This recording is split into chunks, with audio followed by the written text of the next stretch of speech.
I am Dr. Satish Pattan Shetty, consultant laparoscopic and bariatric surgeon working in Pune, Maharashtra. आज हम gall bladder में पथरी के होने के जो रीजंस है, किस वजह से होते हैं, उसका डायग्नोसिस कैसे करना है और उसका ट्रीटमेंट क्या है, उसके बारे में बात करेंगे। गॉल ब्लैडर स्टोन्स मतलब gall bladder is a organ जो लिवर के नीचे रहता है, जिसमें जब पथरी होता है तभी पथरी मतलब स्टोन्स, जब स्टोन्स होते हैं तभी अपने को पेट में दर्द करता है, specially in upper part of the stomach या फिर पूरे स्टमक में दर्द करता है।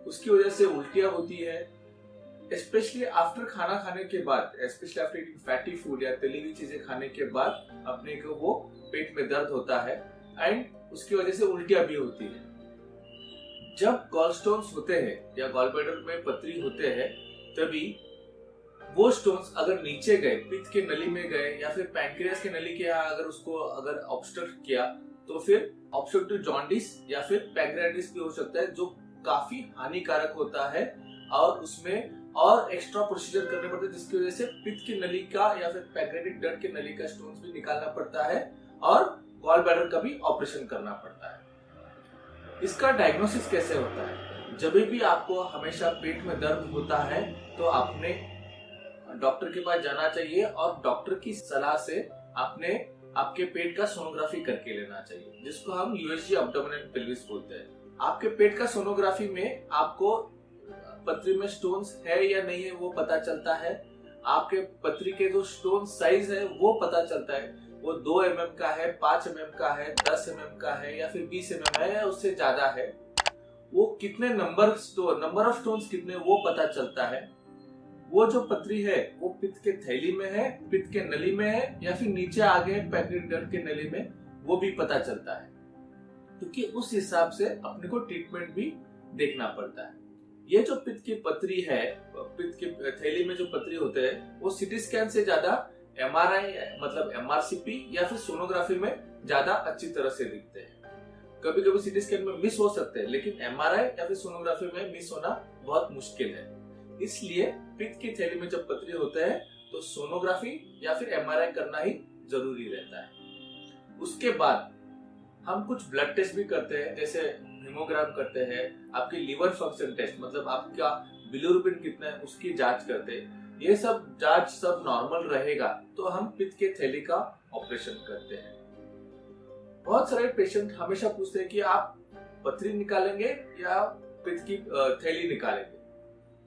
जब भी गॉल ब्लैडर में स्टोन्स होते हैं, we should always remove the gall bladder. आप पूरे दुनिया में किधर भी जाओगे तो कभी ऐसा कुछ ऑपरेशन नहीं रहता कि जिसमें सिर्फ पित्त की थैली में जो पथरी होते हैं सिर्फ हम पथरी निकालेंगे, क्योंकि पित्त की थैली खुद से कुछ तैयार नहीं करता। It doesn't secret anything by itself. जो कुछ है डाइजेस्टिव जूसेस है वो लीवर तैयार करता है।